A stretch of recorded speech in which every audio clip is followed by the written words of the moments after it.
where the mind is without fear and the head is held high, where knowledge is free.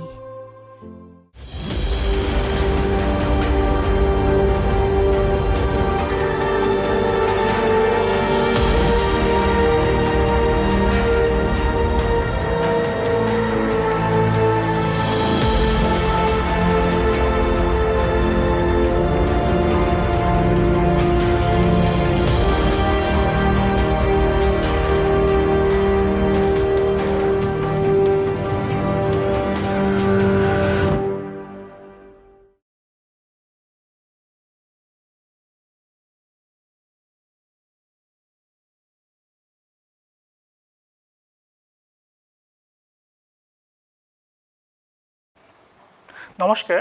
Corona pandemic সিচুয়েশনে দীর্ঘদিন যাবৎ আমাদের বিদ্যালয়গুলিতে পঠন পাঠন বন্ধ রয়েছে। এই অবস্থায় মালদা জেলা প্রশাসন এবং মালদা জেলা শিক্ষা দপ্তর যৌথভাবে এই বিশেষ ক্লাসরুমের ব্যবস্থা করেছেন ছাত্রছাত্রীদের কথা মাথায় রেখে। আমাকে এই বিশেষ ক্লাসে ছাত্রছাত্রীদের সামনে উপস্থিত করে দেওয়ার সুযোগ করে দেওয়ার জন্য আমি কৃতজ্ঞ। আমি কৌশিক পোদ্দার, মালদা রেলওয়ে উচ্চ বিদ্যালয়ের রসায়নের শিক্ষক। আমি আজকে দ্বাদশ শ্রেণীর একটি গুরুত্বপূর্ণ চ্যাপ্টার, যার নাম তড়িৎ রসায়ন, ইংরেজিতে বলা হয় ইলেকট্রোকেমিস্ট্রি, সেটাই শুরু করতে চলেছি। আমরা জানি যে কোনো তড়িৎ বিশ্লেষ্য পদার্থ গলিত অবস্থায় বা কোনো উপযুক্ত দ্রাবকে দ্রবীভূত অবস্থায় তড়িৎ পরিবহনে সক্ষম। এই তড়িৎ বিশ্লেষ্য পদার্থ থেকে উৎপন্ন ক্যাটায়ন এবং অ্যানায়ন এই তড়িৎ পরিবহনে অংশগ্রহণ করে। ঠিক যেমন ধাতব পরিবাহীর ক্ষেত্রে ওহমের সূত্র আমরা প্রয়োগ করে তার রোধ বা তড়িৎ প্রবাহ মাত্রা নির্ধারণ করি, একই রকমভাবে ওহমের সূত্র কিন্তু তড়িৎ বৈশ্লেষিক দ্রবণের ক্ষেত্রেও সমানভাবে প্রযোজ্য। কিন্তু এক্ষেত্রে তড়িৎ বিশ্লেষ্য দ্রবণের ক্ষেত্রে আমাদের ধাতব পরিবাহীর মতো রোধের থেকেও তার দ্রবণের তড়িৎ পরিবাহিতায় কিন্তু খুব গুরুত্বপূর্ণ ভৌত রাশি। আমরা প্রতি ক্ষেত্রে তার তড়িৎ পরিবাহিতাই নির্ধারণ করব।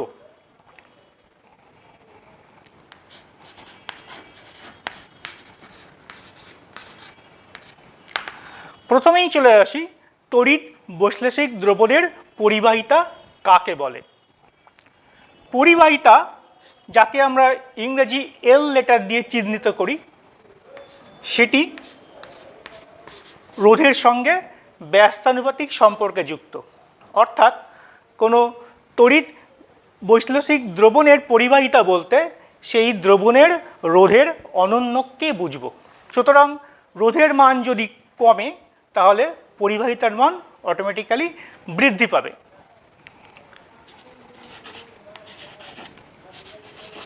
এবার হচ্ছে তার একক। আমরা জানি সিজিএস পদ্ধতিতে রোধের একক হচ্ছে ওহম, এবং এই ওহমকে আমরা গ্রিক লেটার ওমেগা দিয়ে চিহ্নিত করি। তাহলে সিজিএস পদ্ধতিতে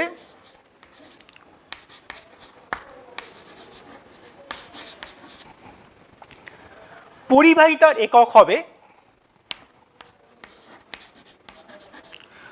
ওহম ইনভার্স, বা একে আমরা ল্যামডা ইনভার্স দিয়েও চিহ্নিত করতে পারি, নতুবা ওহম ইনভার্সের ঠিক উল্টো দিক দিয়ে যদি আমরা লেটারগুলো পড়ি তাহলে সেটা দাঁড়ায় মো। তাহলে সিজিএস পদ্ধতিতে কোনো তড়িৎ বৈশ্লেষিক দ্রবণের পরিবাহিতার একক হচ্ছে ওহম ইনভার্স বা ওমেগা ইনভার্স বা মো। আর এসআই পদ্ধতিতে অনুরূপভাবে তার একক হবে সিমেন্স।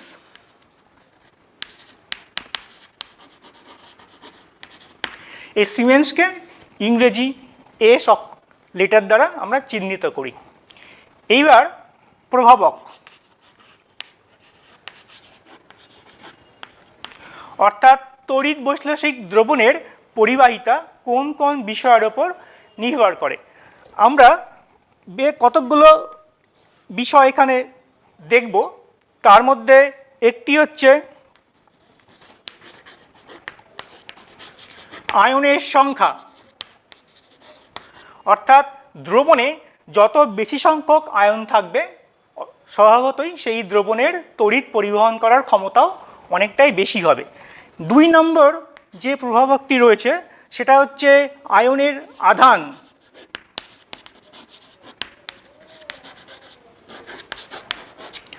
অর্থাৎ দ্রবণের উপস্থিত ক্যাটায়ন এবং অ্যানায়ন তাদের আধানের মান যত বেশি হবে দ্রবণের তড়িৎ পরিবাহিতার মানও তত বৃদ্ধি পাবে। 3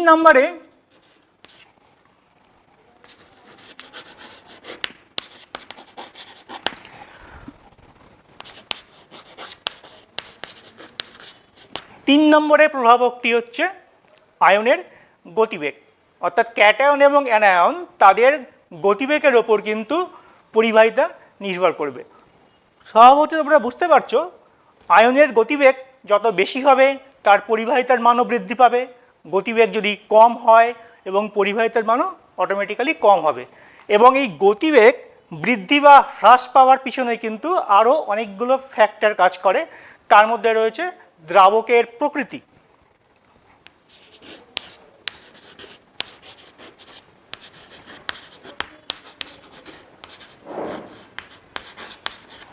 কোনো দ্রাবক যদি উৎপন্ন ক্যাটায়ন এবং অ্যানায়নকে সলভেট করে রাখে, অর্থাৎ ঘিরে রাখে, তাহলে অটোমেটিক্যালি কী হবে, সেই আয়নের গতিবেগ হ্রাস পাবে এবং দ্রবণের পরিবাহিতাও হ্রাস পাবে। আবার যদি আমরা এমন কোনো আয়ন নেই যে আয়ন উৎপন্ন ক্যাটায়ন বা অ্যানায়নকে সলভেট করার প্রবণতা তার কম, তাহলে কিন্তু আয়নের গতিবেগও অটোমেটিক্যালি বাড়বে এবং দ্রবণের পরিবাহিতাও বৃদ্ধি পাবে। সর্বশেষ প্রভাবকটি হচ্ছে তাপমাত্রা, অর্থাৎ উষ্ণতা। এক্ষেত্রে তাপমাত্রা বৃদ্ধি পেলে কিন্তু আয়নের গতিবেগ বৃদ্ধি পায়, অটোমেটিক্যালি দ্রবণের পরিবাহিতাও বৃদ্ধি পাবে। তাহলে তড়িৎ বৈশ্লেষিক দ্রবণের পরিবাহিতা আমরা 5টি বিষয়ের উপর নির্ভর করে সেটা দেখলাম। আয়নের সংখ্যার ওপর, আয়নের আধানের ওপর, আয়নের গতিবেগের ওপর, দ্রাবকের প্রকৃতি এবং উষ্ণতা। এইবার আমরা দেখব যে দ্রবণের পরিবাহিতা আমরা কিভাবে বের করি, কিভাবে নির্ধারণ করি। দ্রবণের পরিবাহিতা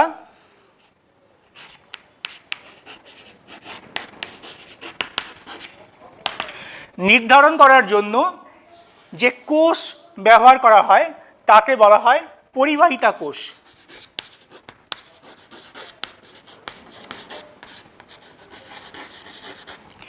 এই পরিবাহিতা কোষ তার ভেতরে দুটো প্লাটিনাম ধাতুর তড়িৎদ্বার পরস্পরকে সমান্তরালভাবে রেখে সেই তড়িৎদ্বার দুটোকে প্লাটিনাম তার দ্বারা এই পাত্রের সঙ্গে যুক্ত করা থাকে। আর এই পাত্রের 2 প্রান্তে দুটো আর্ম বা বাহু থাকে।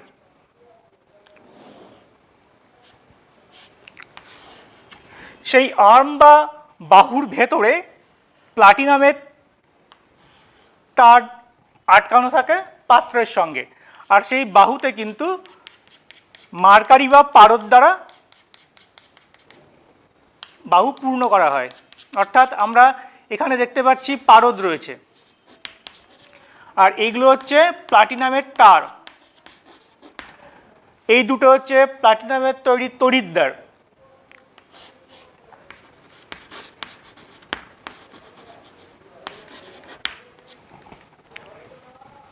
আর আচ্ছা, তাহলে এটা হচ্ছে পরিবাহিতা কোষ। তাহলে আমরা এই পরিবাহিতা কোষের ভেতরে যে তড়িৎ বিশ্লেষ্য পদার্থের দ্রবণের পরিবাহিতা নির্ধারণ করব, সেই দ্রবণকে এই কোষের ভেতরে রাখবো, নিয়ে তারপর হুইটস্টোন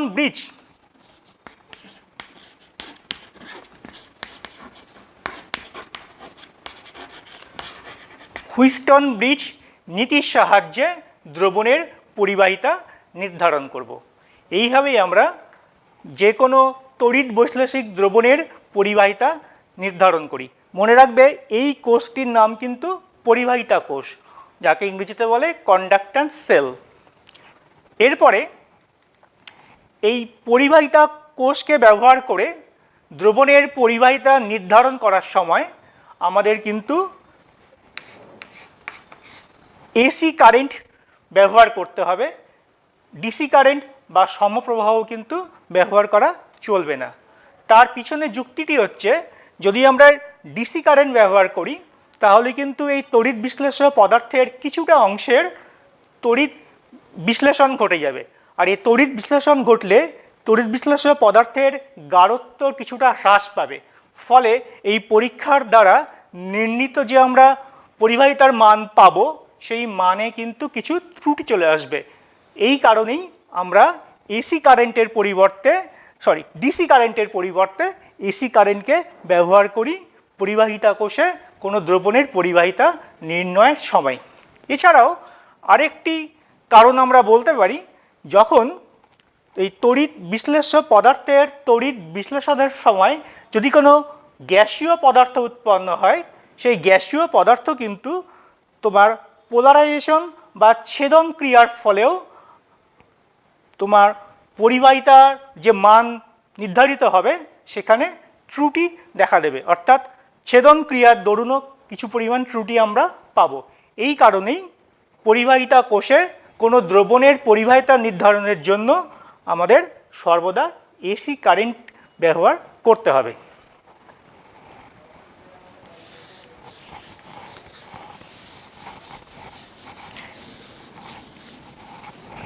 এবার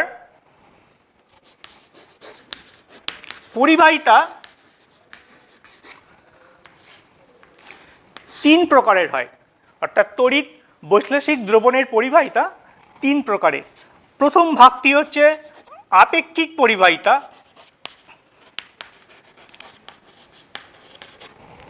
দ্বিতীয় ভাগে রয়েছে মোলার পরিবাহিতা,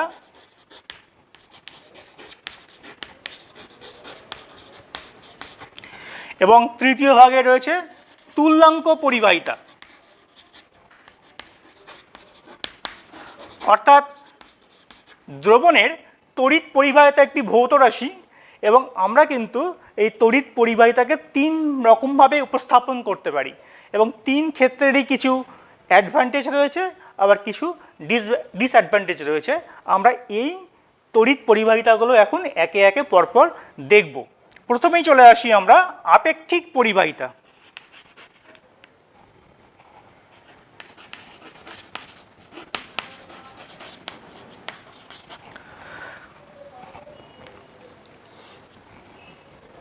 এল একক দৈর্ঘ্যে দুটো এ প্রস্থচ্ছেদযুক্ত তড়িৎদ্বারের মাঝে কোনো দ্রবণকে স্থাপন করলে সেই দ্রবণের রোধ তার মান হবে এটি, অর্থাৎ রোধ এল বাই এর সমানুপাতিক। আমরা এই সমানুপাতিক চিহ্নের পরিবর্তে একটি সমানুপাতিক ধ্রুবক যাকে বলা হয় রো, তোমরা দশম শ্রেণীতেই পড়েছো, রোকে বলা হয় পরিবাহীর রোধাঙ্ক। তাহলে এই দ্রবণের রোধ সেটা দ্রবণের রোধাঙ্ক, তড়িৎদ্বার দুটোর মধ্যবর্তী দূরত্ব আর তড়িৎদ্বারের প্রস্থচ্ছেদের ওপর নির্ভরশীল। এছাড়া আমরা জানি যে কোনো দ্রবণের পরিবাহিতাঙ্ক, যাকে গ্রিক বর্ণ কাপ্পা, এটা হচ্ছে কাপ্পা, যাকে গ্রিক বর্ণ কাপ্পা দ্বারা আমরা চিহ্নিত করি। কাপ্পা হচ্ছে রোধাঙ্কের অনন্যক, অর্থাৎ রো এর অনন্যক।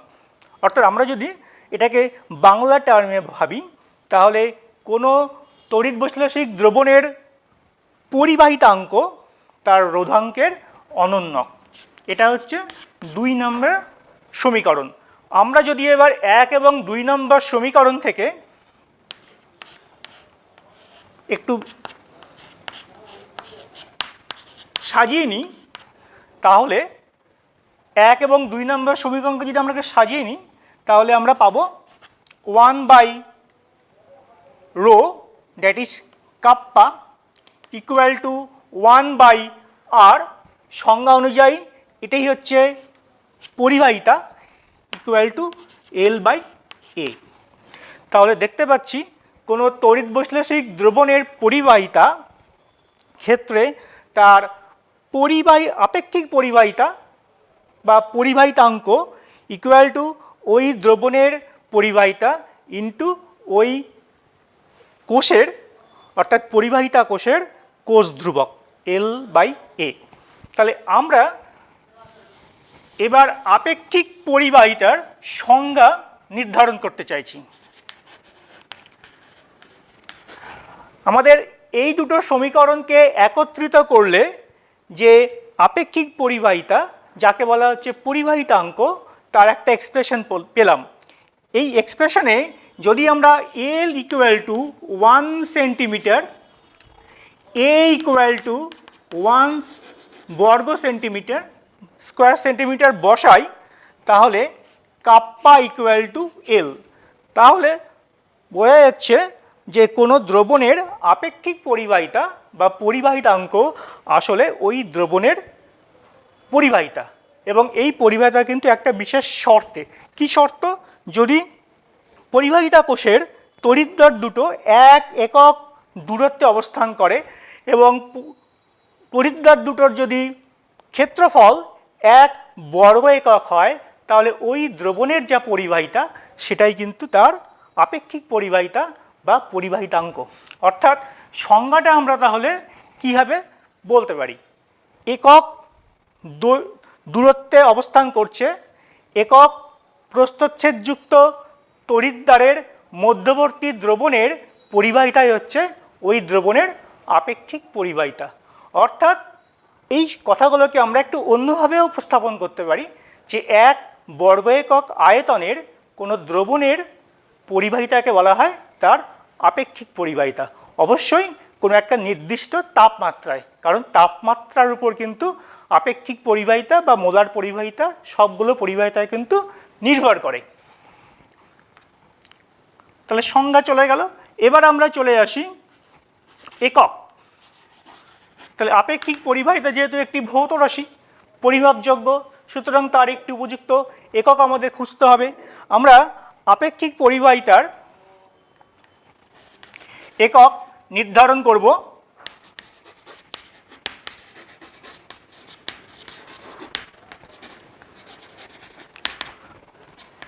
আপেক্ষিক পরিবাহিতার একক ইকুয়াল টু পরিবাহিতার একক ইন্টু দৈর্ঘ্যের একক বা বাই প্রস্থচ্ছেদের একক।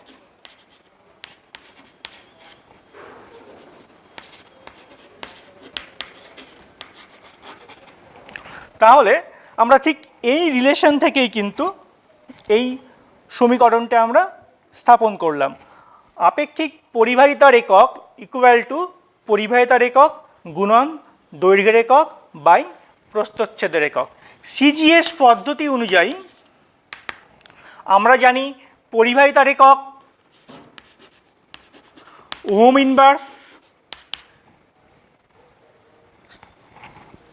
ইনভার্স, দৈর্ঘ্যের একক সেন্টিমিটার, প্রস্থচ্ছেদের একক সেন্টিমিটার স্কোয়ার। তাহলে সরলীকরণ করলে দাঁড়াচ্ছে ohm inverse by centimetre inverse. তাহলে সিজিএস পদ্ধতিতে কোনো দ্রবণের আপেক্ষিক পরিবাহিতার একক হচ্ছে ওহম ইনভার্স সেন্টিমিটার ইনভার্স। একই রকমভাবে আমরা এসআই পদ্ধতিতেও কোনো দ্রবণের আপেক্ষিক পরিবাহিতার মান পাব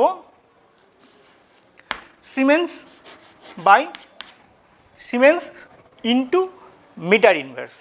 তাহলে আমরা আপেক্ষিক পরিবাহিতা কোনো দ্রবণের তার সিজিএস এবং এসআই এই দুই পদ্ধতিতেই কিন্তু এককগুলো আমরা ডিডিউস করলাম।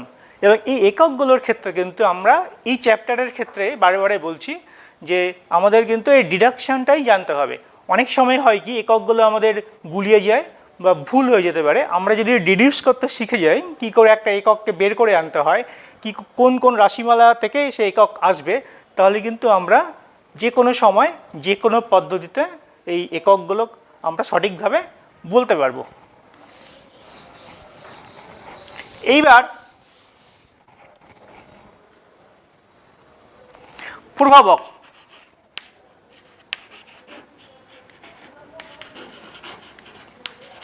কোনো দ্রবণের আপেক্ষিক পরিবাহিতা কোন কোন বিষয়ের উপর নির্ভর করে সেই বিষয়গুলো কিন্তু আমরা এবার একটু আলোচনা করতে চাইছি।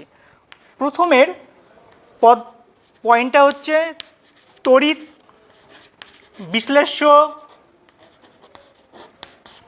পদার্থের প্রকৃতি।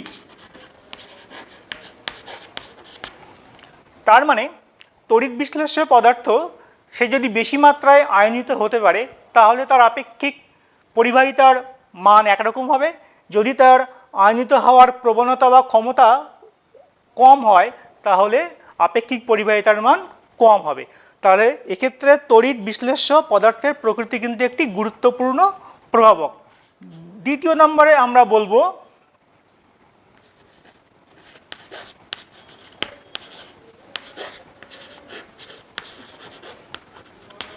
তড়িৎ বিশ্লেষ্য পদার্থের গাঢ়ত্ব। অর্থাৎ যে তড়িৎ বিশ্লেষ্য পদার্থের দ্রবণের আপেক্ষিক পরিবাহিতার কথা বলছি, সেই দ্রবণে সেই পদার্থের গাঢ়ত্বের উপর আপেক্ষিক পরিবাহিতা নির্ভর করবে। বিশ্লেষ্য পদার্থের গাঢ়ত্ব যদি বেশি হয় তাহলে অটোমেটিক্যালি তার আপেক্ষিক পরিবাহিতাও বেশি হবে, আর গাঢ়ত্ব যদি কম হয়, সেখান থেকে প্রাপ্ত আয়নের পরিমাণ যদি কম হয়, তাহলে সেই দ্রবণের আপেক্ষিক পরিবাহিতার মানও কম হবে। তৃতীয় নম্বর হচ্ছে উৎপন্ন আয়নের আকৃতি।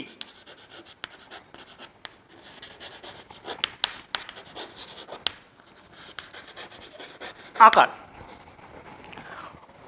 উৎপন্ন আয়ন যদি আকারে বড় হয়, অর্থাৎ বড় আকারের যদি আয়ন হয়, তাহলে তার গতিবেগ স্বভাবতই কম হবে, এবং গতিবেগ কম হলে কিন্তু দ্রবণের আপেক্ষিক পরিবাহিতার মানও কম হবে। আবার আয়নের আকার যদি ছোট হয় তাহলে তার গতিবেগ বেশি হবে এবং আপেক্ষিক পরিবাহিতা দ্রবণেরও বেশি হবে। আগের মতোই চতুর্থ এবং পঞ্চম এই দুটো প্রভাবক হচ্ছে দ্রাবকের প্রকৃতি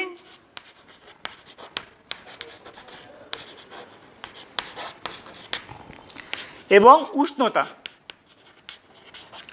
তাহলে কোনো তড়িৎ বৈশ্লেষিক দ্রবণের আপেক্ষিক পরিবাহিতা যে বিষয়গুলোর উপর নির্ভর করে সেইগুলো হচ্ছে তড়িৎ বিশ্লেষ্য পদার্থের প্রকৃতি, অর্থাৎ তড়িৎ বিশ্লেষ্য পদার্থ তীব্র না মৃদু, তড়িৎ বিশ্লেষ্য পদার্থের গাঢ়ত্ব, উৎপন্ন আয়নের আকার, দ্রাবকের প্রকৃতি এবং উষ্ণতা। এইবার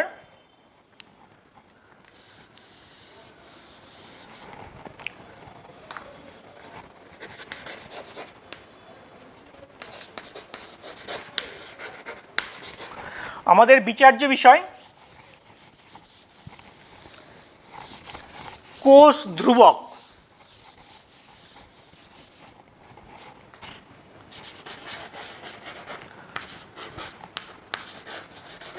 অর্থাৎ দ্রবণের আপেক্ষিক পরিবাহিতা আমরা যে পরিবাহিতা কোষে নির্ধারণ করব, সেই কোষের তড়িৎদ্বার দুটো যে দূরত্বে রয়েছে এল এবং তড়িৎদ্বার দুটোর প্রস্থচ্ছেদের ক্ষেত্রফল এ, এই দুই ভৌত রাশি কিন্তু কোনো একটি নির্দিষ্ট পরিবাহিতা কোষের ক্ষেত্রে নির্দিষ্ট। সুতরাং এই ভৌত রাশি দুটোর অনুপাত দৈর্ঘ্য, তড়িৎদ্বার দুটোর মধ্যবর্তী দৈর্ঘ্য এবং তড়িৎদ্বারের প্রস্থচ্ছেদের ক্ষেত্রফল, এই দুটো ভৌত রাশির অনুপাতকে বলা হয় কোষ ধ্রুবক। এবং এই কোষ ধ্রুবক কিন্তু কোনো একটি পরিবাহিতা কোষের ক্ষেত্রে ধ্রুবক সংখ্যা। এবার আমাদের দ্রবণের আপেক্ষিক পরিবাহিতার ক্ষেত্রে যেহেতু তার কোষ ধ্রুবকের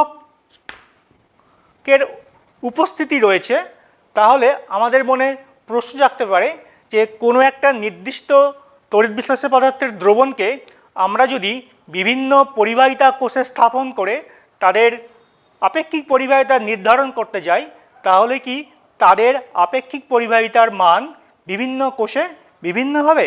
না, তা কিন্তু নয়। অর্থাৎ আপেক্ষিক পরিবাহিতা কিন্তু কোষ ধ্রুবকের উপর নির্ভরশীল নয়। তার মানে কোনো একটি কোষের কোষ ধ্রুবকের মান যদি কম হয়, তাহলে সেই কোষে আমরা দ্রবণকে স্থাপন করে তার পরিবাহিতা যখন নির্ণয় করতে যাব, তার পরিবাহিতার মান কিন্তু বেশি হবে।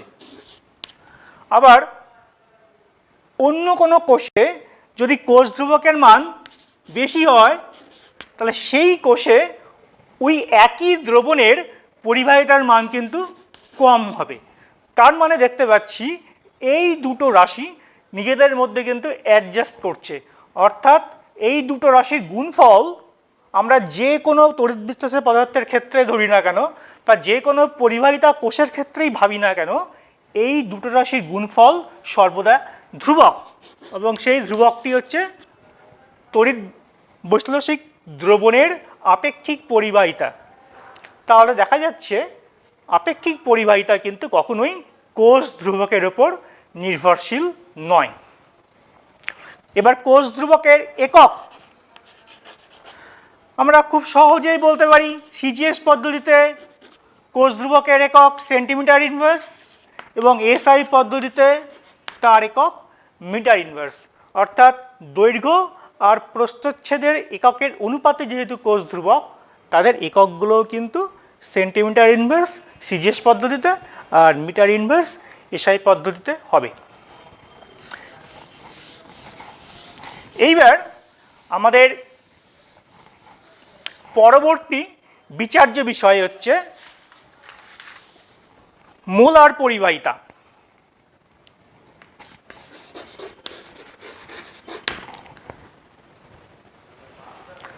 তো মোলার পরিবাহিতার সংজ্ঞাটা কিন্তু আমাদের খুব ভালোভাবে সাবধানতার সঙ্গে মুখস্থ করতে হবে।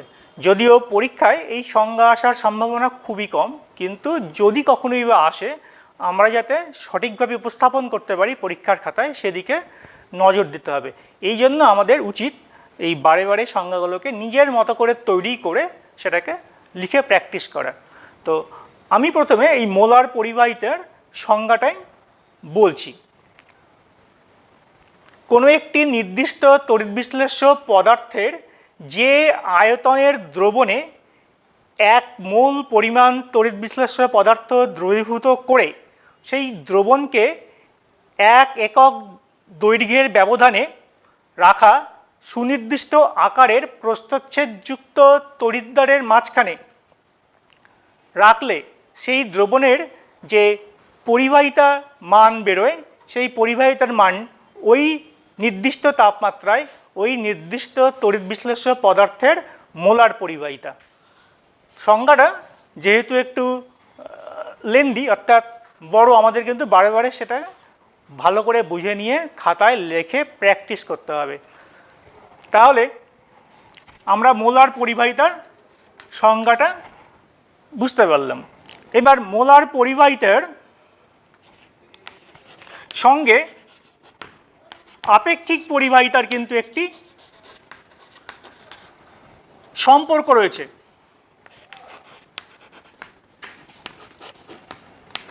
সেই সম্পর্কটা আমরা এবার ডিডিউস করব। খুব ছোট একটি ডিডাকশন, পরীক্ষার জন্য কিন্তু খুব প্রয়োজনীয়। কোনো একটি তড়িৎ বিশ্লেষ্য পদার্থের যদি মাত্রা m মোলার হয়, তাহলে 1 লিটার বা 1 ঘন সেন্টিমিটার আয়তনের দ্রবণে ওই তড়িৎ বিশ্লেষ্য পদার্থ m মোল দ্রবীভূত আছে। তার মানে দাঁড়াচ্ছে 1 লিটার বা 1 ঘন সেন্টিমিটার দ্রবণে ওই তড়িৎ বিশ্লেষ্য পদার্থের m মোল দ্রবীভূত রয়েছে। এবার যদি আমরা এক মোল পদার্থ কি পরিমাণ দ্রবণে দ্রবীভূত আছে নির্ধারণ করি, তাহলে সেটা দাঁড়াবে 1 মোল পদার্থ দ্রবীভূত থাকবে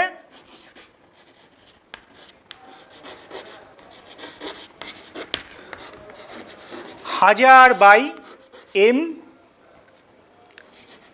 ঘন সেন্টিমিটার আয়তনের দ্রবণে। তাহলে আমাদের সংজ্ঞা অনুযায়ী, মোলার পরিবাহিতার সংজ্ঞা অনুযায়ী,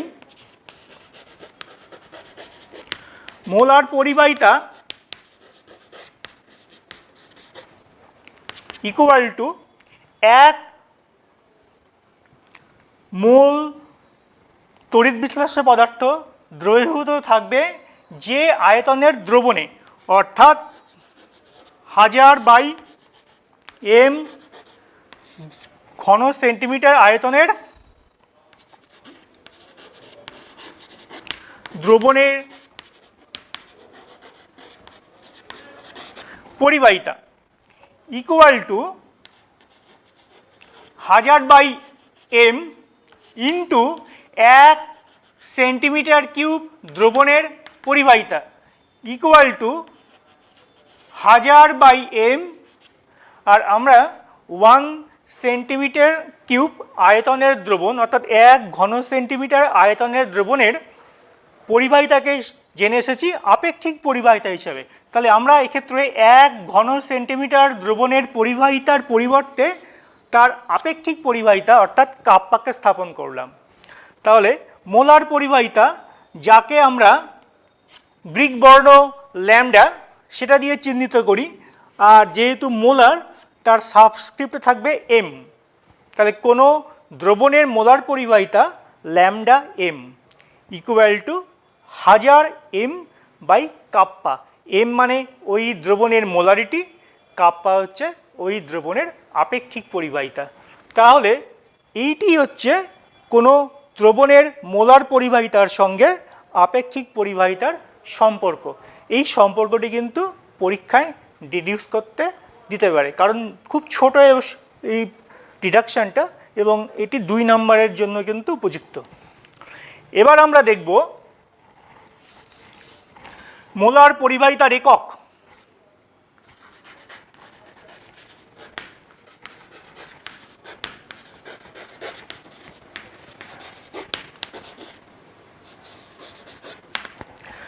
দেখো, মোলার পরিবাহিতার সঙ্গে আপেক্ষিক পরিবাহিতার যে সম্পর্কটা আমরা এর আগেই ডিডিউস করলাম, সেইখান থেকে কিন্তু আমরা মোলার পরিবাহিতার একক বের করে আনতে পারি।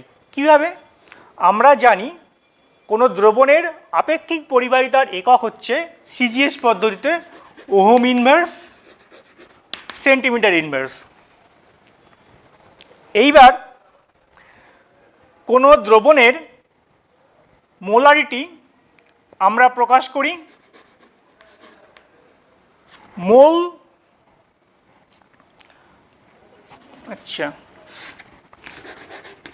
মোল পার সেন্টিমিটার কিউব।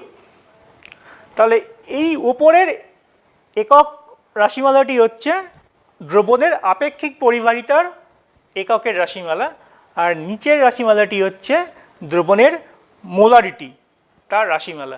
তাহলে এই 2 রাশিমালাকে যদি আমরা সরলীকরণ করি, তাহলে দাঁড়াবে ohm inverse into centimetre square by into mole inverse.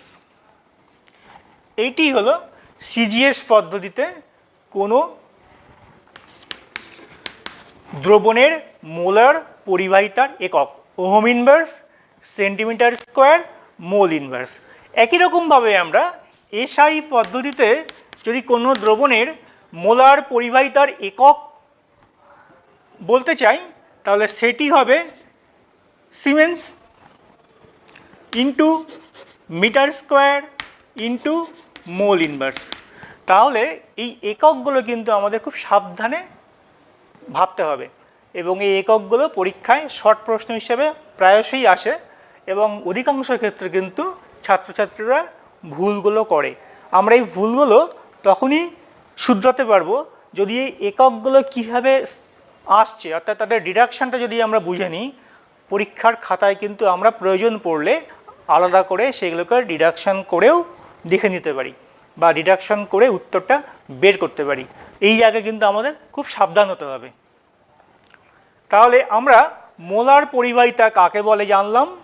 Molar পরিবাহিতার সঙ্গে কোনো দ্রবণের আপেক্ষিক পরিবাহিতার কি সম্পর্ক, এই রিলেশনটা ডিডিউস করলাম এবং এই রিলেশনটা আমাদের 1 নম্বর প্রশ্নের জন্য আসতে পারে যে এই সম্পর্কটি লেখো, অথবা 2 নম্বর প্রশ্নের জন্য আসতে পারে সম্পর্কটি প্রতিষ্ঠা করো। তারপরে দেখলাম মোলার পরিবাহিতার একক এবং সেই একক সিজিএস এবং এসআই দুই পদ্ধতিতে কি করে আমরা ডিডিউস করে আনতে পারি সেটাই কিন্তু এখানে দেখানো হলো। আমাদের চেষ্টা হবে এগুলো বারে বারে একটু প্র্যাকটিস করা। প্র্যাকটিস করলেই কিন্তু এগুলো খুব আমাদের সহজেই আয়ত্তে চলে আসবে। এর পরবর্তী আরও একটি পরিবাহিতা রয়েছে, সেটি হচ্ছে তুল্যাঙ্ক পরিবাহিতা। তাহলে দেখো, তড়িৎ বৈশ্লেষিক দ্রবণের পরিবাহিতা প্রকাশ করার যে 3টি পদ্ধতি রয়েছে, আপেক্ষিক পরিবাহিতা, মোলার পরিবাহিতা, তুল্যাঙ্ক পরিবাহিতা, এদের মধ্যে কিন্তু মোলার পরিবাহিতা এবং তুল্যাঙ্ক পরিবাহিতা এই দুই পরিবাহিতাই কিন্তু বেশি গ্রহণযোগ্য। অর্থাৎ কোনো দ্রবণের ক্ষেত্রে যেহেতু তার গাঢ়ত্বের ব্যাপার চলে আসে, সুতরাং দ্রবণের গাঢ়ত্বের সঙ্গে যেহেতু পরিবাহিতার একটা সম্পর্ক রয়েছে, তাহলে কিন্তু কোনো দ্রবণের পরিবাহিতা অর্থাৎ তড়িৎ বিশ্লেষ্য পদার্থের দ্রবণের পরিবাহিতা প্রকাশ করার ক্ষেত্রে কিন্তু মোলার এবং তুল্যাঙ্ক এই দুই পরিবাহিতাই বেশি ব্যবহৃত হয়।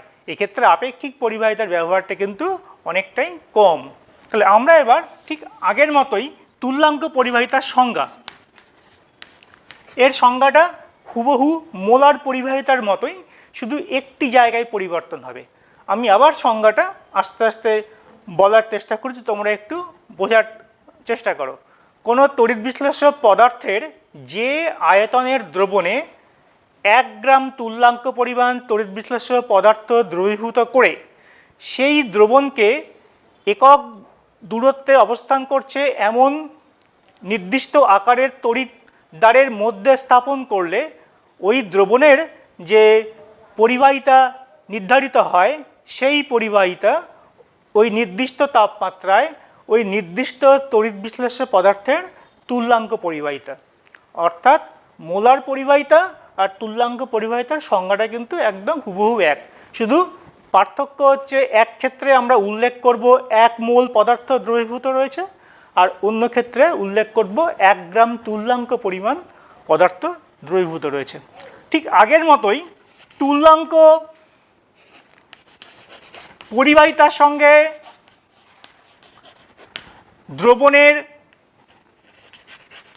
আপেক্ষিক পরিবাহিতার সম্পর্ক, এই সম্পর্কটা ল্যামডা, বড় হাতের ল্যামডা, অর্থাৎ দ্রবণের আপেক্ষিক পরিবাহিতা।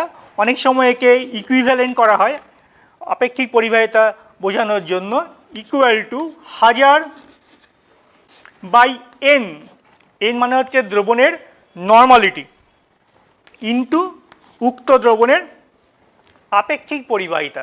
ঠিক মোলার পরিবাহিতার মতোই কিন্তু তুল্যাঙ্ক পরিবাহিতার এক্সপ্রেশনটা হুবহু এক, শুধু মোলার পরিবাহিতায় যেখানে m রয়েছে অর্থাৎ দ্রবণের মোলারিটি রয়েছে, সেক্ষেত্রে আমরা তুল্যাঙ্ক পরিবাহিতার ক্ষেত্রে m এর পরিবর্তে n কে ব্যবহার করব। তাহলে এই সম্পর্কটাও আমাদের পরীক্ষায় আসে, সম্পর্কটি লেখো অথবা সম্পর্কটি প্রতিষ্ঠা করো। ঠিক মোলার পরিবাহিতার মতোই কিন্তু আমরা তুল্যাঙ্ক পরিবাহিতার ক্ষেত্রেও এই ছোট্ট সম্পর্কটি আমরা ডিডিউস করে আনতে পারি। এইবার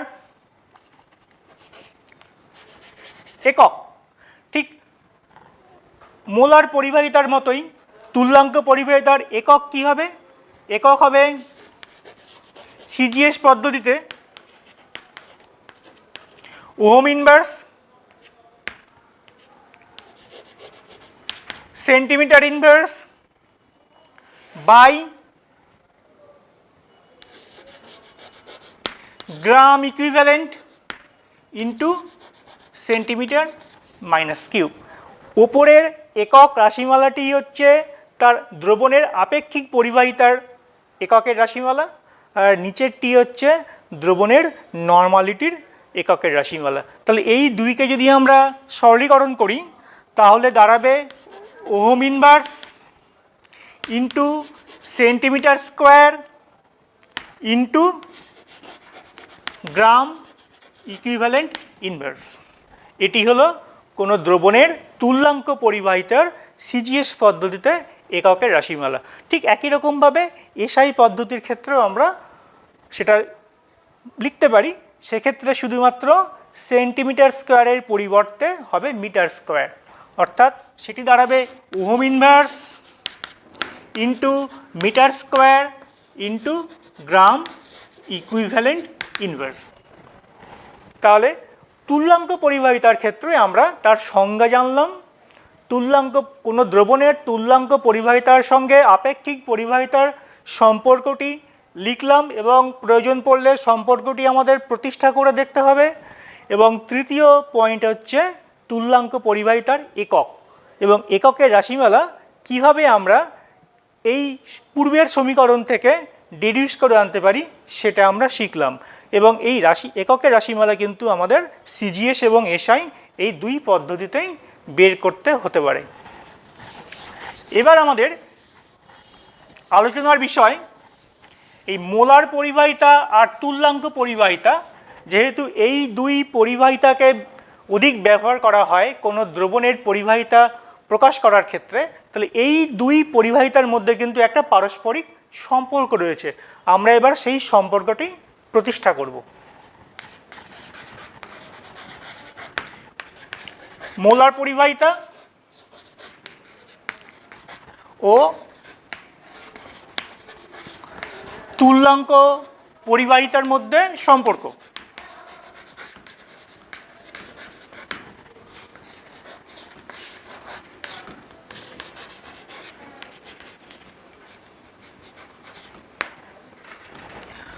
সংজ্ঞা অনুযায়ী আমরা দেখলাম মোলার পরিবাহিতা equal two 1000 m into kappa. একই রকমভাবে কোনো দ্রবণের তুল্যাঙ্ক পরিবাহিতা lambda equal two 1000/n into kappa. তাহলে এই সমীকরণটি দ্রবণের মোলার পরিবাহিতার সঙ্গে ওই দ্রবণের আপেক্ষিক পরিবাহিতার সম্পর্ক, আর দ্বিতীয় সমীকরণটি দ্রবণের তুল্যাঙ্ক পরিবাহিতার সঙ্গে তার আপেক্ষিক পরিবাহিতার সম্পর্ক। আমরা এবার 1 নম্বর সমীকরণকে যদি 2 নম্বর সমীকরণ দিয়ে ভাগ করি তাহলে দাঁড়াবে lambda m by lambda equal to n/m, যেখানে m হচ্ছে দ্রবণের মোলারিটির নাম্বার আর n হচ্ছে দ্রবণের নর্মালিটির নাম্বার। আমরা জানি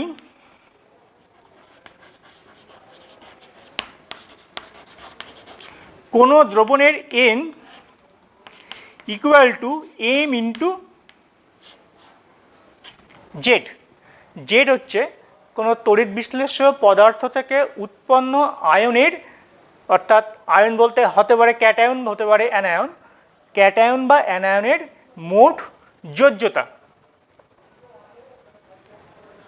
তাহলে যেটা দাঁড়ালো আমরা lambda m by lambda equal to n এর পরিবর্তে আমরা এবার বসাবো m into Z by m equal to Z, বা lambda m equal to Z into lambda. তার মানে কোনো দ্রবণের মোলার পরিবাহিতা তার তুল্যাঙ্ক পরিবাহিতার সঙ্গে জেডের গুণফল। এই সমীকরণটা বা এই রিলেশনটা আমরা দুটো এক্সাম্পল নিয়ে আরও ভালো করে বোঝার চেষ্টা করি। ধরে নাও তড়িৎ বিশ্লেষণে পদার্থটি সোডিয়াম ক্লোরাইড। সোডিয়াম ক্লোরাইডের ক্ষেত্রে তার আণবিক ভর বা সংকেত ভর তার তুল্যাঙ্ক ভরের সঙ্গে সমান। এক্ষেত্রে lambda M sodium chloride equal to lambda of sodium chloride. তার মানে সোডিয়াম ক্লোরাইড দ্রবণের ক্ষেত্রে তার মোলার পরিবাহিতার মান তার তুল্যাঙ্ক পরিবাহিতার মানের সঙ্গে সমান। কেন সমান? কারণ সোডিয়াম ক্লোরাইডের ক্ষেত্রে প্রাপ্ত সোডিয়াম আয়নের মোট যোজ্যতা হচ্ছে 1, সুতরাং এক্ষেত্রে জেডের মান 1, আর এই জন্যই কিন্তু তার সংকেত ভর আর তুল্যাঙ্ক ভর সমান। এই কারণেই তার মোলার পরিবাহিতা এবং তুল্যাঙ্ক পরিবাহিতার মানও কিন্তু সমান। এবার আমরা যদি সোডিয়াম ক্লোরাইডের পরিবর্তে ব্যবহার করি অ্যালুমিনিয়াম সালফেট এই তড়িৎ বিশ্লেষ্য পদার্থটি, তাহলে এক্ষেত্রে am not equal to N, অর্থাৎ অ্যালুমিনিয়াম সালফেটের সংকেত ভর তার তুল্যাঙ্ক ভরের সঙ্গে কখনো সমান হতে পারে না। কেন হতে পারে না? কারণ অ্যালুমিনিয়াম সালফেট থেকে প্রাপ্ত ক্যাটায়ন তার মোট যোজ্যতা 6। কী করে 6 হলো? অ্যালুমিনিয়ামের চার্জ +3 এবং একটি অ্যালুমিনিয়াম সালফেট অণু থেকে প্রাপ্ত অ্যালুমিনিয়াম ক্যাটায়নের সংখ্যা 2, তাহলে 2 × 3 দ্যাট ইজ 6। তাহলে আমরা দেখতে পাচ্ছি অ্যালুমিনিয়াম সালফেটের ক্ষেত্রে তার সংকেত ভর এবং তুল্যাঙ্ক ভর সমান নয়। তাহলে আমরা বলতে পারি অ্যালুমিনিয়াম সালফেটের ক্ষেত্রে তার মোলার পরিবাহিতা আর তুল্যাঙ্ক পরিবাহিতা কিন্তু সমান হবে না। আচ্ছা, যদি সমান না হয় তাহলে তাদের মধ্যে সম্পর্কটি কী হবে? তাহলে সম্পর্কটি আমরা ঠিক এই সমীকরণ থেকেই উপস্থাপন করতে পারি। কী হবে সম্পর্কটি? সম্পর্কটি হবে তার মোলার পরিবাহিতা ইকুয়াল টু 6 গুণন তার তুল্যাঙ্ক পরিবাহিতা। এই 6 এই মানটি এলো জেডের পরিবর্তে, অর্থাৎ জেড মানে হয় অ্যালুমিনিয়াম বা সালফেট এই আয়ন দুটোর মোট যোজ্যতার পরিমাণ। আমরা যদি অ্যালুমিনিয়াম আয়ন ধরি বা সালফেট আয়ন ধরি, উভয় ক্ষেত্রে কিন্তু আমাদের জেডের মান দাঁড়াবে 6। তাহলে দেখতে পাচ্ছি অ্যালুমিনিয়াম সালফেট এই তড়িৎ বিশ্লেষ্য পদার্থের ক্ষেত্রে তার দ্রবণের মোলার পরিবাহিতার মান তার তুল্যাঙ্ক পরিবাহিতার মানের 6 গুণ।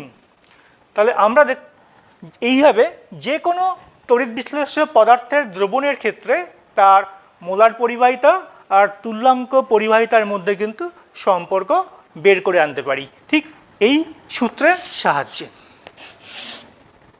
Lambda M equal to Z into lambda.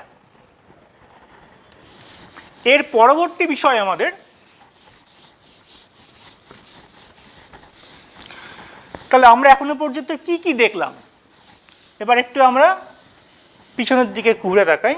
দেখলাম দ্রবণের পরিবাহিতা 3 ভাবে প্রকাশ করতে পারি, আপেক্ষিক পরিবাহিতা, মোলার পরিবাহিতা এবং তুল্যাঙ্ক পরিবাহিতা। আমরা প্রত্যেক প্রকারের পরিবাহিতা কাকে বলে সেটা দেখলাম, তাদের একক দেখলাম, তাদের এক্সপ্রেশন দেখলাম এবং কোন কোন বিষয়ের উপর নির্ভর করে তাও দেখলাম। সর্বশেষে দেখলাম মোলার পরিবাহিতার সঙ্গে আপেক্ষিক পরিবাহিতার সম্পর্কটি। এবার আমাদের বিষয়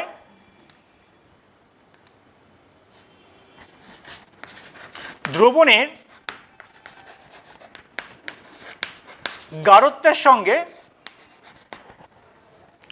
পরিবাহিতার সম্পর্ক।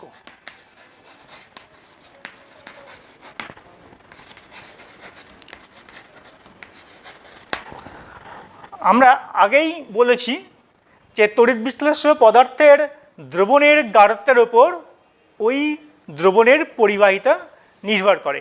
এবার আমরা কীভাবে নির্ভর করে সেটি বোঝার চেষ্টা করব। তো আমরা প্রথমে আপেক্ষিক পরিবাহিতাটা দেখব।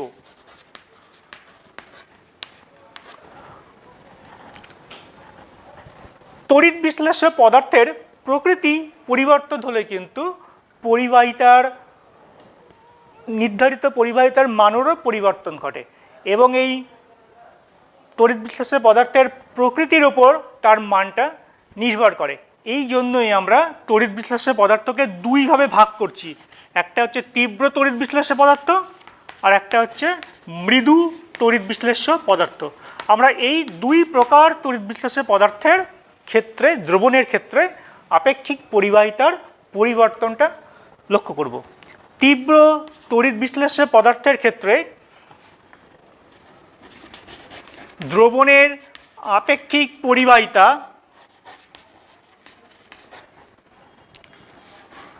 তার দ্রবণের গাঢ়ত্বের সঙ্গে সমানুপাতিক। তার মানে দ্রবণের গাঢ়ত্ব বৃদ্ধি করলে আপেক্ষিক পরিবাহিতা বৃদ্ধি পাবে, বা গাঢ়ত্ব হ্রাস করলে আপেক্ষিক পরিবাহিতা হ্রাস পাবে। এটা তো আমাদের গাণিতিক সমীকরণ গেল।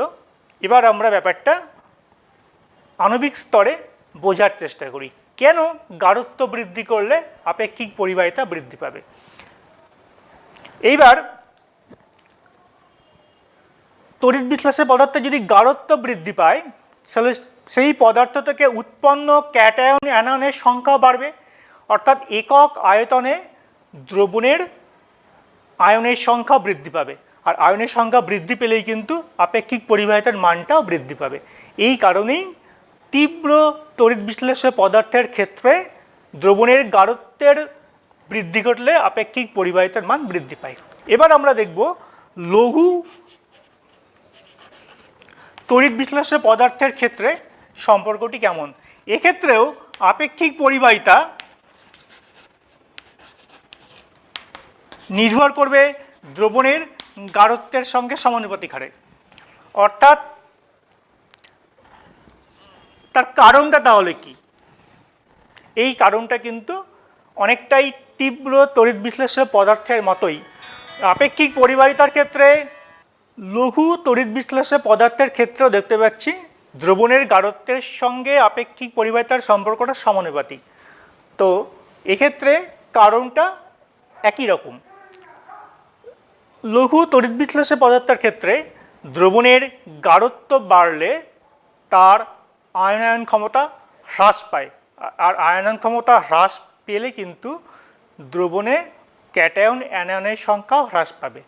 কিন্তু এই ক্যাটায়ন অ্যানায়নের সংখ্যা হ্রাস পাওয়ার দরুন তার পরিবাহিতা যে পরিমাণ হ্রাস পায়, বরঞ্চ তার তুলনায় তার গাঢ়ত্ব বৃদ্ধির দরুন উৎপন্ন ক্যাটায়ন অ্যানায়নের সংখ্যা একক আয়তন দ্রবণে বৃদ্ধি পাওয়ার ফলেই কিন্তু এক্ষেত্রেও গাঢ়ত্বের সঙ্গে আপেক্ষিক পরিবাহিতার সম্পর্কটা সমানুপাতিক। অর্থাৎ গাঢ়ত্ব বৃদ্ধি পেলে আপেক্ষিক পরিবাহিতাও বৃদ্ধি পাবে।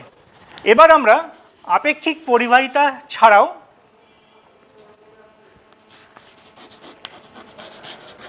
মোলার পরিবাহিতা, মোলার পরিবাহিতা দ্রবণের লঘুতার সঙ্গে কি করে সম্পর্কিত, কিভাবে সম্পর্কিত সেটাই আমরা দেখার চেষ্টা করব। এক্ষেত্রেও আমরা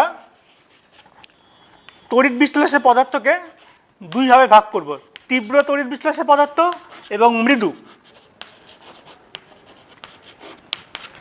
তো তীব্র তড়িৎ বিশ্লেষ্য পদার্থের ক্ষেত্রে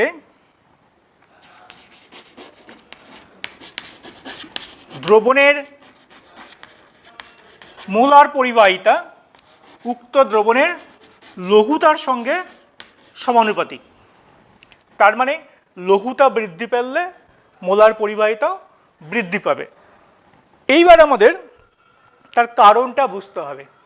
এক্ষেত্রে তীব্র তড়িৎ বিশ্লেষ্য পদার্থের ক্ষেত্রে পদার্থ থেকে উৎপন্ন ক্যাটায়ন অ্যানায়নের সংখ্যা অনেক বেশি হয়, এবং ক্যাটায়ন এবং অ্যানায়নগুলো তারা পরস্পরের খুব কাছাকাছি থাকার ফলে তাদের মধ্যেকার আকর্ষণ বল আয়নের গতিবেগে বাধা সৃষ্টি করে। তার দরুন তীব্র তড়িৎ বিশ্লেষ্য পদার্থের ক্ষেত্রে কিন্তু মোলার পরিবাহিতার মান সাধারণত কম হয়। এবার যদি আমরা সেই দ্রবণের লঘুতা বৃদ্ধি করি, তার ফলে উৎপন্ন আয়নগুলোর মধ্যে দ্রাবকের মলিকিউল চলে আসায় তাদের মধ্যবর্তী দূরত্ব বৃদ্ধি পাবে, ফলে ক্যাটায়ন অ্যানায়নের আকর্ষণ বল হ্রাস পাবে। তার ফলে ক্যাটায়ন অ্যানায়নের কিন্তু গতিবেগ বৃদ্ধি পাবে। এই গতিবেগ বৃদ্ধি পাওয়ার ফলেই লঘুতাপ বৃদ্ধির ফলে কোনো দ্রবণের মোলার পরিবাহিতার মান বৃদ্ধি পায়। মৃদু তড়িৎ বিশ্লেষ্য পদার্থের ক্ষেত্রে ঘটনাটা একই রকম হলেও তার কারণটা কিন্তু আলাদা।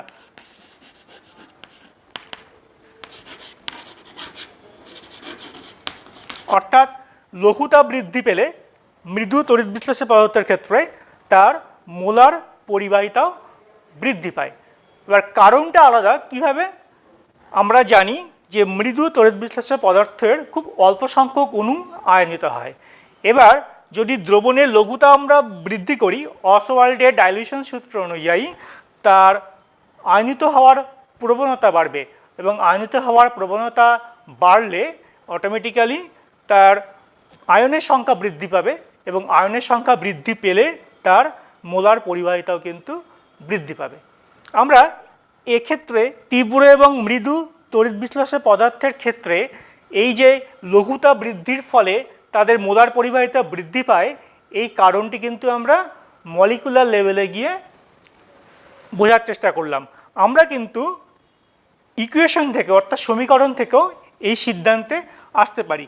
অর্থাৎ মোলার পরিবাহিতা equal two 1000 m into kappa. এবার দ্রবণের লঘুতা বাড়লে কাপ্পার মান কমে, অর্থাৎ তার আপেক্ষিক পরিবাহিতার মান কমে, আবার তার মোলারিটিও হ্রাস পায়, অর্থাৎ তার গাঢ়ত্ব হ্রাস পায়।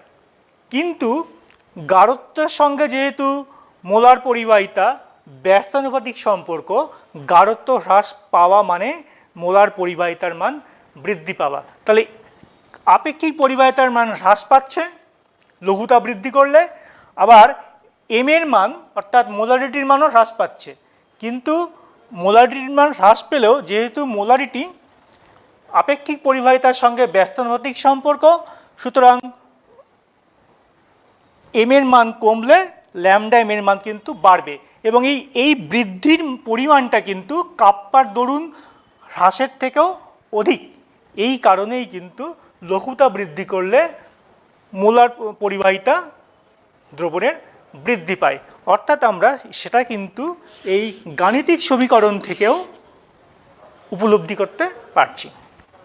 এর পরবর্তী টপিক অসীম লঘুতায় মোলার পরিবাহিতা। দ্রবণের অসীম লঘুতায় মোলার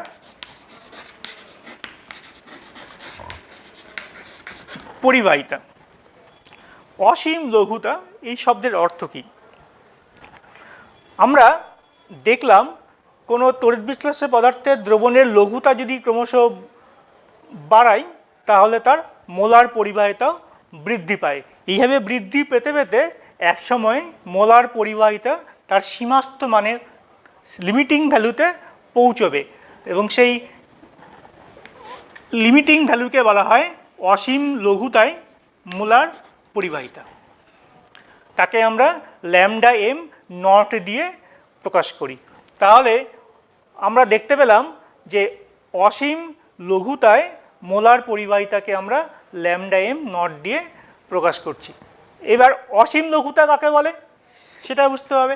অর্থাৎ আমরা লঘুতা বৃদ্ধি করতে করতে যখন একটা ল্যামডার মান সীমাস্থ মানে পৌঁছে যাব, সেই লঘুতাকে বলা হচ্ছে অসীম লঘুতা। এবং সেই অসীম লঘুতায় যেহেতু মোলার পরিবাহিতার মান ধ্রুবক, ওটাকে আমরা ল্যামডা এম নট দিয়ে চিহ্নিত করছি।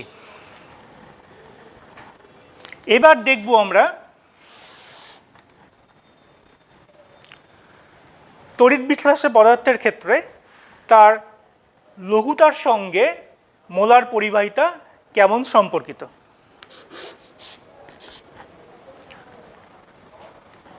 গাঢ়ত্বের বর্গ, যদি আমরা গাঢ়ত্বকে মোল পার লিটার এককে প্রকাশ করি আর এক্স অক্ষ বরাবর, আর ওয়াই অক্ষ বরাবর যদি আমরা মোলার পরিবাহিতাকে প্রকাশ করি তার একক হচ্ছে ওহম ইনভার্স, সেন্টিমিটার ইনভার্স, মোল ইনভার্স। তাহলে আমরা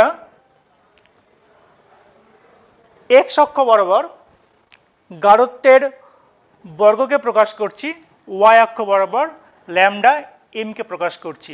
আমরা এর আগে দেখলাম যে তীব্র তড়িৎ বিশ্লেষ্য পদার্থের ক্ষেত্রে তার অসীম লঘুতা বৃদ্ধি করলে মোলার পরিবাহিতাও বৃদ্ধি পায়। যদি আমরা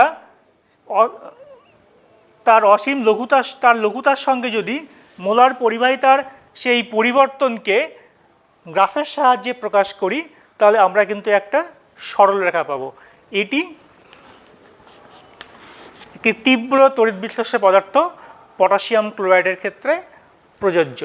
তাহলে আমরা এই এক্স অক্ষের ডান দিক থেকে যত বাম দিকের দিকে আসবো অর্থাৎ মূল বিন্দুর দিকে আসবো তত তার গাঢ়ত্ব ক্রমশ হ্রাস পাচ্ছে। গাঢ়ত্ব হ্রাস পাচ্ছে মানে তার লঘুতা বৃদ্ধি পাচ্ছে। এবং যদি আমরা মূল বিন্দুকে ধরে নিই তার অসীম লঘুতার চিহ্নস্বরূপ, তাহলে এই অসীম লঘুতার অবস্থায় তার যে মোলার পরিবাহিতা সেটাই হবে তার ল্যামডা এম নট, অর্থাৎ ওই দ্রবণের অসীম লঘুতায় মোলার পরিবাহিতা। তাহলে ব্যাপারটা বোঝা গেছে। একটা তীব্র তড়িৎ বিশ্লেষ্য পদার্থ আমরা এর আগেই দেখলাম, এর ক্ষেত্রে লঘুতা বৃদ্ধি করলে মোলার পরিবাহিতা বৃদ্ধি পায়। আমরা যত ডান দিক থেকে মূল বিন্দুর দিকে আসব তত তার গাঢ়ত্বের মান অর্থাৎ সি এর মান হ্রাস পাবে। সি এর মান হ্রাস পাওয়া মানে লঘুতার মান বৃদ্ধি পাবে। এই বৃদ্ধি পেতে পেতে যখন আমরা মূল বিন্দুতে এসে পৌঁছবো সেক্ষেত্রে কিন্তু আমরা অবশ্যই তার পরিবাহিতার মান ক্রমশ বৃদ্ধি পেতে পেতে ঠিক এই জায়গায় গিয়ে ল্যামডা এম অক্ষকে ছেদ করছে। তাহলে এই মানটি হচ্ছে ওই তড়িৎ বিশ্লেষ্য পদার্থের অর্থাৎ তীব্র তড়িৎ বিশ্লেষ্য পদার্থের ল্যামডা এম নট অর্থাৎ অসীম লঘুতায় মোলার পরিবাহিতা। তাহলে এইভাবেই কিন্তু আমরা পরীক্ষা থেকে কোনো তীব্র তড়িৎ বিশ্লেষ্য পদার্থের ল্যামডা এম নট এর মান অর্থাৎ অসীম লঘুতায় মোলার পরিবাহিতার মান সরাসরি প্রত্যক্ষভাবে নির্ধারণ করতে পারি। এইবার আমরা একটি মৃদু তড়িৎ বিশ্লেষ্য পদার্থ দিলাম, সেটি হচ্ছে অ্যাসিটিক অ্যাসিড। তাহলে এই অ্যাসিটিক অ্যাসিড দ্রবণের ক্ষেত্রে তার মোলার পরিবাহিতার মান লঘুতার সঙ্গে কিরূপ পরিবর্তিত হয় যদি আমরা সেটা গ্রাফের সাহায্যে রিপ্রেজেন্ট করি তাহলে গ্রাফটা হবে ঠিক এইরকম, অর্থাৎ সরল রৈখিক নয়, তীব্র তড়িৎ বিশ্লেষ্য পদার্থের মতো। তার মানে আমরা যত সেই দ্রবণের গাঢ়ত্বের মান হ্রাস করব অর্থাৎ যত মূলবিন্দুর দিকে আসব তত কিন্তু তার মোলার পরিবাহিতার মান ক্রমশ বৃদ্ধি পাচ্ছে। ক্রমশ বৃদ্ধি পেলেও এটি কখনোই কিন্তু মোলার পরিবাহিতা একককে ছেদ করবে না। তার মানে আমরা এক্ষেত্রে ল্যামডা জিরো এম অর্থাৎ অসীম লঘুতায় মোলার পরিবাহিতার মান সরাসরি পরীক্ষালব্ধ মান থেকে বের করতে পারবো না, যেহেতু এই গ্রাফটি ল্যামডা এম অক্ষকে কখনোই ছেদ করবে না। তাহলে এক্ষেত্রে আমরা ল্যামডা এম নট অর্থাৎ অসীম লঘুতায় মোলার পরিবাহিতার মান পাবো কীভাবে?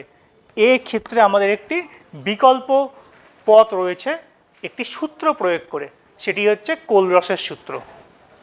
তাহলে এক্ষেত্রে আমাদের পরীক্ষায় কিন্তু তীব্র বা মৃদু, আমরা যদিও দুটো স্পেসিফিক একটা তীব্র আর একটা মৃদু তড়িৎ বিশ্লেষ্য পদার্থকে চুজ করেছি, এই গ্রাফ দুটোর নিচার কিন্তু সকল পদার্থের ক্ষেত্রে অর্থাৎ তীব্রর ক্ষেত্রে সরলরৈখিক আর মৃদুর ক্ষেত্রে এই ধরনের একটা কার্ভ আমরা কিন্তু সবার ক্ষেত্রে একই রকমই পাবো।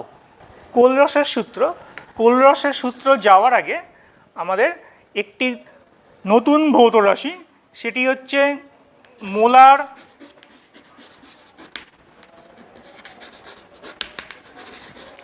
আয়নীয় পরিবাহিতা। এটি সম্পর্কে একটু জানা দরকার। আমরা মোলার পরিবাহিতা দেখেছি তড়িৎ বিশ্লেষক পদার্থের কোনো দ্রবণের। এবার সেই দ্রবণ যেহেতু আয়ন তৈরি করবে, এবার এই আয়নরা যেহেতু তড়িৎ পরিবহন করে, তাহলে কোনো একটি তড়িৎ বিশ্লেষক পদার্থ থেকে প্রাপ্ত কোনো 1 মোলার আয়ন দিয়ে তৈরি কোনো দ্রবণের পরিবাহিতাই হচ্ছে তার মোলার আয়নীয় পরিবাহিতা। তো কোলরাসের সূত্র কি? কোলরাস, বিজ্ঞানী কোলরাস তিনি বলেছেন যে অসীম লঘুতায় কোনো তড়িৎ বিশ্লেষক পদার্থের মোলার পরিবাহিতা সেই পদার্থ থেকে উৎপন্ন ক্যাটায়ন এবং অ্যানায়নের মোট মোলার আয়নীয় পরিবাহিতার যোগফল। তাহলে এটি হচ্ছে কোলরাসের সূত্রের বিবৃতি। পরীক্ষায় কিন্তু এই বিবৃতিটা আসে এবং বিবৃতিটা কিন্তু অনেক সরল রূপ। এবার আমরা ব্যাখ্যা, এই সূত্রের ব্যাখ্যাটা কি? যদি কোনো তড়িৎ বিশ্লেষক পদার্থ থেকে ল্যামডা মিউ প্লাস সংখ্যক ক্যাটায়ন পাই, অর্থাৎ ক্যাটায়নের সংখ্যা নিউ প্লাস এবং নিউ মাইনাস সংখ্যক অ্যানায়ন পাই, তাহলে সেই তড়িৎ বিশ্লেষক পদার্থের অসীম লঘুতায় মোলার গাঢ়ত্বের মান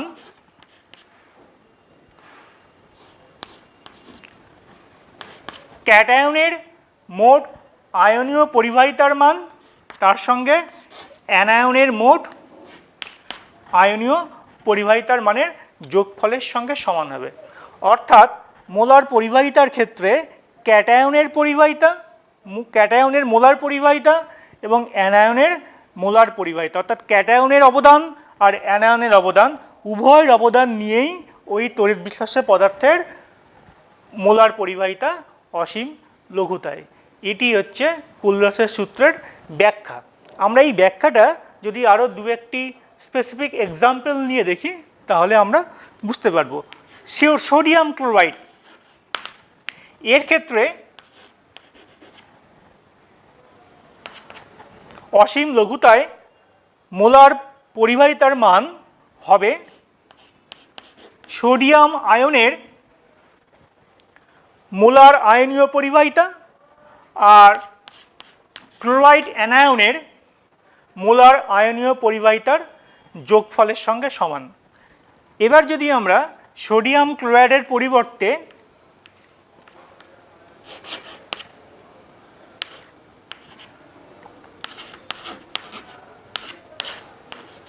অ্যালুমিনিয়াম সালফেট এই তড়িৎ বিশ্লেষক পদার্থটি নিই, তাহলে এই তড়িৎ বিশ্লেষক পদার্থের মোলার পরিবাহিতা অসীম লঘুতায় দাঁড়াবে 2 গুণন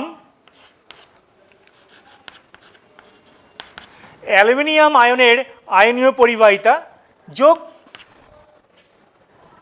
3 গুণন সালফেট অ্যানায়নের মোলার আয়নীয় পরিবাহিতা। অর্থাৎ ক্যাটায়ন তার আয়নীয় মোলার পরিবাহিতা আর অ্যানায়ন তার আয়নীয় মোলার পরিবাহিতা, ক্যাটায়নের সঙ্গে 2 গুণ করা হলো, এইটুকু হচ্ছে ক্যাটায়নের মোট আয়নীয় পরিবাহিতা এবং এক্ষেত্রে হচ্ছে অ্যানায়নের মোট মোলার আয়নীয় পরিবাহিতা। অর্থাৎ ক্যাটায়ন এবং অ্যানায়ন উভয়ের মোট অবদানই হচ্ছে ওই তড়িৎ বিশ্লেষক পদার্থের অসীম লঘুতায় মোলার পরিবাহিতা। তাহলে আমরা দুটো এই এক্সাম্পল নিয়ে কিন্তু কোলরাসের সূত্রের বিবৃতিটাই স্থাপন করলাম।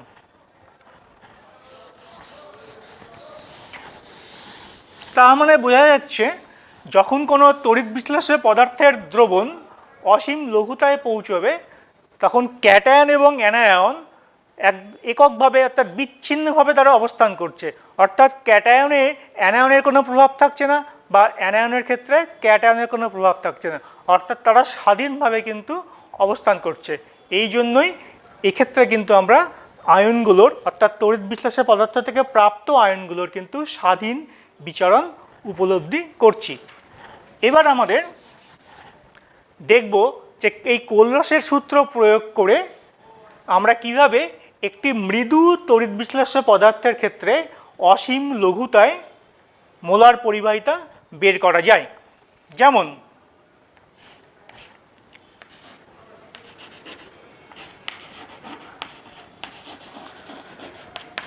অ্যাসিটিক অ্যাসিড একটি মৃদু তড়িৎ বিশ্লেষ্য পদার্থ, এবং আমরা এর আগে দেখলাম যে পরীক্ষা থেকে কিন্তু সরাসরি এই মৃদু তড়িৎ বিশ্লেষ্য পদার্থের অসীম লঘুতায় মোলার পরিবাহিতার মান বের করতে পারিনি, কারণ তার গ্রাফটা আমাদের সরলরৈখিক ছিল না।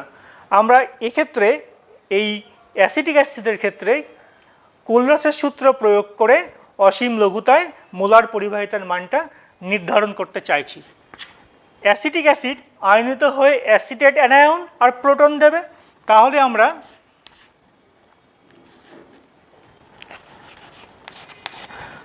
আমরা অ্যাসিটেট অ্যানায়নের মোলার আয়নীয় পরিবাহিতা যোগ প্রোটনের মোলার আয়নীয় পরিবাহিতার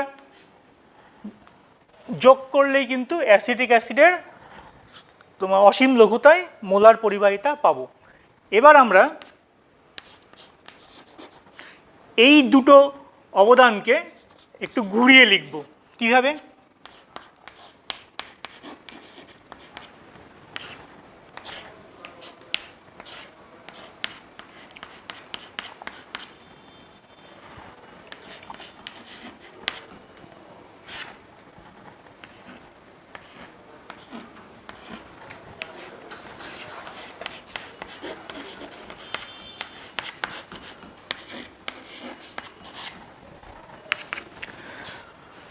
আমরা এই সমীকরণে সোডিয়ামের মোলার আয়নীয় পরিবাহিতা, ক্লোরাইডের মোলার আয়নীয় পরিবাহিতা অ্যাড করেছি প্লাস, আবার তার সঙ্গে সঙ্গে তাদেরকে কিন্তু আমরা অপসারণও করেছি। এবার এই বন্ধনীগুলোর ভেতরে যে মোলার আয়নীয় পরিবাহিতাগুলো রয়েছে ক্যাটায়ন এবং অ্যানায়নের, যদি এগুলোকে আমরা একত্রিত করি তাহলে যেটা দাঁড়াবে সেটা প্রথম ক্ষেত্রে দাঁড়াবে সোডিয়াম অ্যাসিটেট। এটি কিন্তু একটি তীব্র তড়িৎ বিশ্লেষ্য পদার্থ, কারণ এটি একটি লবণ, তার মোলার পরিবাহিতা যোগ হাইড্রোজেন এবং ক্লোরাইড, এই দুটো ক্যাটায়ন এবং অ্যানায়নের মোলার আয়নীয় পরিবাহিতার যোগফল যেটা দাঁড়াবে সেটা হচ্ছে HCl, যেটা কিনা একটা তীব্র তড়িৎ বিশ্লেষ্য পদার্থ, তার অসীম লঘুতায় মোলার পরিবাহিতা মাইনাস তৃতীয় বন্ধনীর ভেতরে যেটা রয়েছে আমরা একই রকমভাবে লিখতে পারি সোডিয়াম ক্লোরাইড, যেটাও একটা তীব্র তড়িৎ বিশ্লেষ্য পদার্থ, তার অসীম লঘুতায় মোলার পরিবাহিতা। তাহলে আমরা এই তিনটি অসীম লঘুতায় মোলার পরিবাহিতার মান সরাসরি পরীক্ষালব্ধ ফল থেকে পেতে পারি, কারণ এরা তিনজনই কিন্তু তীব্র তড়িৎ বিশ্লেষ্য পদার্থ, এবং তিন ক্ষেত্রেই কিন্তু আমরা তিনটে সরলরেখা পাবো। সেই সরলরেখার মান থেকে আমরা তাদের ল্যামডা এম এই অক্ষকে যে তিনটে বিন্দুতে তিনটি সরলরেখা ছেদ করবে সেই মানগুলোই দাঁড়াবে এই তিনটি তীব্র তড়িৎ বিশ্লেষ্য পদার্থের অসীম লঘুতায় মোলার পরিবাহিতার মান। অর্থাৎ এই পরীক্ষালব্ধ মানগুলো আমরা যোগ বিয়োগ করে কম্পিউট করে কিন্তু ওই মৃদু তড়িৎ বিশ্লেষ্য পদার্থ অ্যাসিটিক অ্যাসিডের অসীম লঘুতায় মোলার পরিবাহিতার মান নির্ধারণ করতে পারবো। তাহলে এক্ষেত্রেই কোলরাস সূত্রের অ্যাপ্লিকেশন, আমাদের কিন্তু এই অ্যাপ্লিকেশনটা নিউমেরিক্যাল প্রবলেমের সাহায্যে বারে প্র্যাকটিস করতে হবে, এবং এই নিউমেরিক্যাল প্রবলেমই কিন্তু আমাদের পরীক্ষায় আসবে। তো আজকে আমরা এই তড়িৎ রসায়ন চ্যাপ্টারের এই প্রথম অংশটুকুই উপস্থাপন দেখলাম, এবং তোমরা বারে সেইগুলো প্র্যাকটিস করবে।